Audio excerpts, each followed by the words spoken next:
Hey creative friends, welcome to my channel. And in this video, I am going to introduce you to my NutriMill. And I got this out because I am participating in another great collaboration. You know how I love those. But this is November, and it's also known as DoughVember, because there are 6 of us and we're doing the coolest collaboration for the entire month of November. And each day of the week, Monday, Tuesday, Wednesday, Thursday, Friday, and Saturday, one of us is going to, we each have a day that's assigned to us. And we're going to be doing some great recipes. All 4 of the recipes that I'm going to do, because there's going to be one each week, will be using wheat that came from my NutriMill. So I'm going to show you about that. But on some of us, we're doing like everything from breads to cookies to cakes to, you know, just all kinds of things that you can make in advance and freeze and bake later. And everything from grinding your own wheat flour to like the biscuits in the tubes, you know, the tube biscuits. So there's going to be such a variety of amazing dough recipes you got to watch. Monday is Linda's Pantries Day. Tuesday, you'll see the famous Prepper Potpourri doing something great. Wednesday, our amazing Jenny Goff. Thursday, super cool Lisa over at Sutton's Days. Friday, that's my day. You'll get to finish your week with that and go right into Saturday with Alderman Farms. So those are the 6 of us that are going to participate, and I can't wait because they're fun. But I need to grind some wheat so that I can make my first recipe, and I'm going to use my NutriMill. And I wanted to share this machine with you in case you're interested in different mills. This I've had for a really long time. I did some research before I bought my mill, and I just liked some of the features that this one had. A couple of the features I like. So when you first get it, this ring, there's a top ring here. You can see where it can separate. That comes with it so that you can make the hopper deeper. That means this hopper will hold 12 cups of wheat berries and will grind. It'll end up, this container where it grinds into, or mills into, will hold 20 cups. So you can do a large amount. I like that because then I can put it in a bag and I can put it in the freezer. And in a minute, I'll tell you why you don't want to leave out your freshly milled or ground wheat flour. But another thing was that this has 2 dials. The top one is the motor dial. The second one is the feed rate dial. So I'll see if I can bring that up a little bit. I had to label these. They don't have them labeled, and I don't remember everything. So the motor, if you want it to go really fast, if you want just flour, slow if you want it to be coarse, and on the feed rate, you want it to go fast if you want, or slow if you want the fine breads, you want it to be all the way over here. If you want coarse, you turn it all the way over there. And so I would do, say I put popcorn, you know, just like the corn kernels from popcorn. I could put it on slower, coarse, and make like cornmeal. And that makes me think there is some things that you can and cannot do, and I can never remember them. So I took them at the top of it, and I taped that down. So that is taped across there, and it shows me what we can't mill, and how to fill the hopper based on what you've got in there. And because some of them you would not fill it all the way up. And what happens is when you turn it on, it goes down through this little deal, and it goes into the mill, the impact mill, which I liked it. One of the things I liked about this is that an impact mill tends to have a lower temperature for the flour, which is important because the higher the temperature, the harder it is on the nutrients in the flour.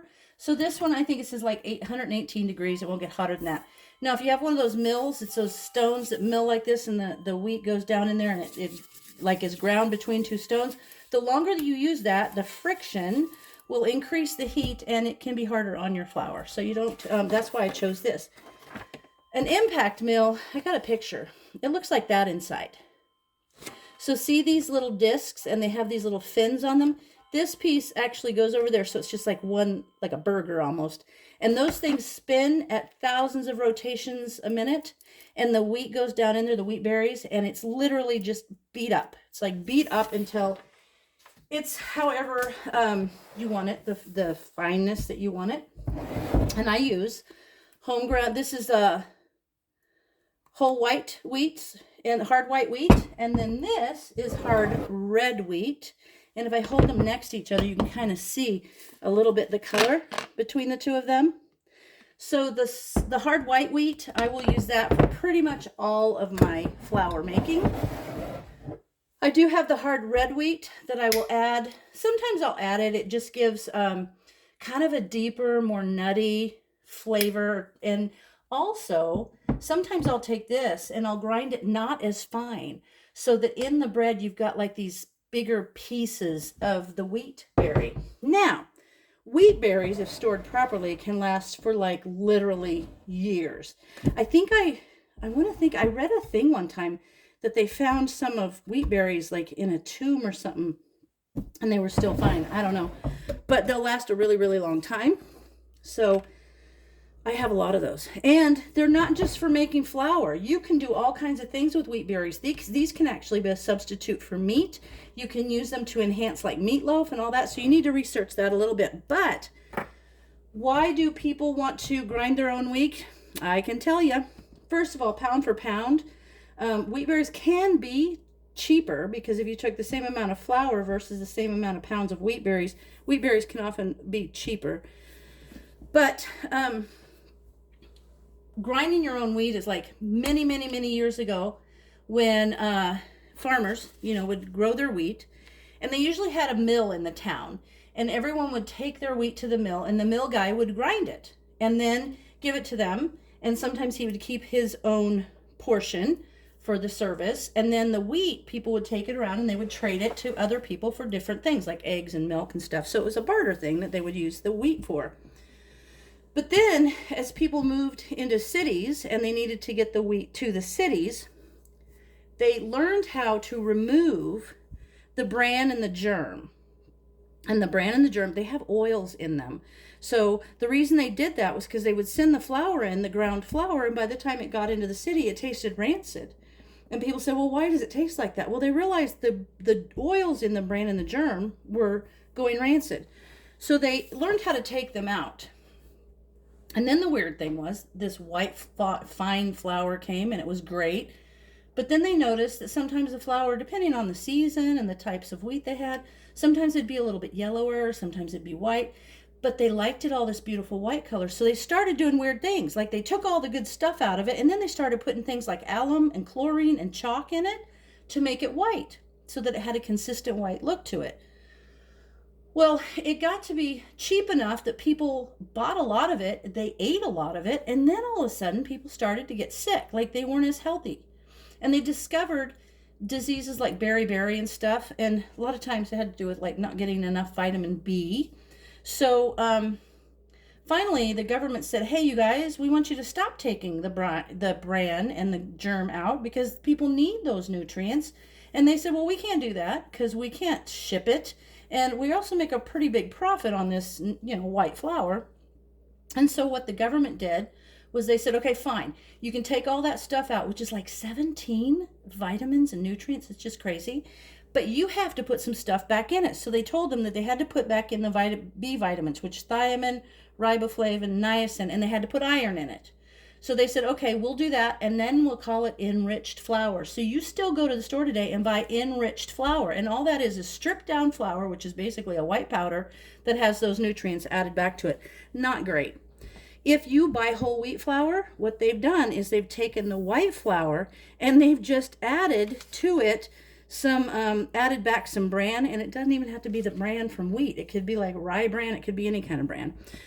So that's the story on flour making. That's why, if you want to really have a really good tasting baked goods, and you really want to get into some really good filling foods too. A lot of people say, oh, don't eat wheat because, it's going to make you fat. Well, no, the bread had nothing in it. So you would eat and eat and eat bread. Whereas when you eat home ground bread made with home ground flour, it is bulky and it is filling. And if you're on one of those carb diets that you watch and you base the fiber against the bread and you count your carbs that way, this is hugely fibrous bread. So that's also good. So anyway, that's about it. My grinder, like I said, I can put about 12 cups of wheat berries up here, and I can leave them in there, and I can turn it on whenever I want and turn it off. But because it's an impact grinder, it doesn't hurt anything. Here's a tip: if you get one of these, this thing has to come out, and it's really hard, but if you push up and lift it out, it comes out nice and slow. This is a nice big container. It's got a filter that you can clean. Snap it in and you won't have any fly around of the wheat dust. And then the top comes off. It's got a little capture thing that captures a little bit of the extra. And it's a nice big bowl. And this just goes on there. And I have to do it this way. There we go. Push it around. That's tight fit. And then lift it up because it snaps in place. And if you push it, it's hard to get. But if you just lift it up, it'll go all the way back and snap in place. So there it is. So that's that. So I'm going to grind some wheat, and then I'm going to make my first and second recipes for DoughVember. So there it is. I hope you guys learned a little bit. And if you have any questions, let me know. And if you're interested in this, there's a link down in my Amazon store, but I love my NutriMill. So, as always, thanks for watching, and I will see you in my next video.